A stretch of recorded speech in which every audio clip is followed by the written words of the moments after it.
वही दूसरे तरफ खेसारी लाल यादव हैं, उनसे आपको चिड़चिड़ापन रहता है क्यों? मैं किसी भी कलाकार से नहीं चिढ़ता हूँ। मैं गंदे गाने का विरोधी हूँ, मैं अश्लीलता का विरोध करता हूँ। खेसारी मेरे घर के लड़का है। जिस दिन से वो अच्छा गाते हैं मैं भी सुनता हूँ, उनका अच्छा गाना आता है, तो ऐसा बात थोड़ा है कि मैं नहीं सुनता हूँ। लेकिन मुझे गंदे गाने से एलर्जी है। मैं चाहता हूँ कि बिहार में माँ बहन बेटी का इज्जत हो। सिर्फ सुधीर सिंह की माँ बहन बेटी नहीं है, नहीं, पूरे सबकी है। समाज की माँ बहन की बेटी है। जब टेम्पो में बैठ के जाती है, जब ट्रैक्टर पर बैठ के जाती, ट्रैक्टर वाला बजा के गंदा गाना जाता है, तब मुझे बुरा लगता है। और शायद उन लोगों ने मुझे पैदा किया माँ बहन बेटी ने कि मैं सबका इज्जत बचाऊं, और इसके लिए मैंने 2017 में आवाज उठाया।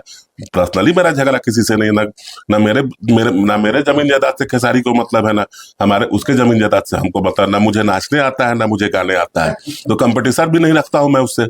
उन लोगों का अपना माहौल है। मैं पॉलिटिकल परिवार का लड़का हूँ। मेरा जो है, मेरा एक अलग अंदाज है। मैं गंदे गाने का विरोधी, मैं खेसारी का विरोधी नहीं हूँ। खेसारी लाल यादव के आप फोन पर एक बार धमकी दिए थे, उसके बाद में बात हुआ कि नहीं फोन पर? देखिए, वो धमकी नहीं था, मैं फिर बता रहा हूँ। 2010 में मेरे भाई का साटा बहना का बात चल रहा था। उस समय खेसारी लाल नहीं थे। उस समय हमारे ही डुमरसन गांव में रहा करते थे, आते थे जाते थे, हमारे परिवार के बहुत करीबी थे। फिर बोल रहा हूँ, और ऐसी बात कोई नहीं थी उनसे। बातचीत हमारी होती थी उस वक्त। यहीं के एक लोकल लड़का थे, मेरे कॉल रिकॉर्ड कर लिए थे। हमारे बीच में उनके बीच में ऐसी बात होती रहती थी, छोटा भाई बनते थे उसको। वो मेरे दिल्ली घर पे, सब घर पे। और ऐसा बात नहीं था कि हम लोग धमकी के रूप में दिए थे। लेकिन 2017 में जब हम अश्लीलता का विरोध किए, तो उन लोगों के पास कोई पॉइंट नहीं था। वो लोग क्या किए, उस वीडियो को 45 मिनट का वो वीडियो था, ऑडियो था, उसको काट काट के 7 मिनट का बनाकर और उसको लोगों के बीच में भ्रमित करने का काम किया गया था।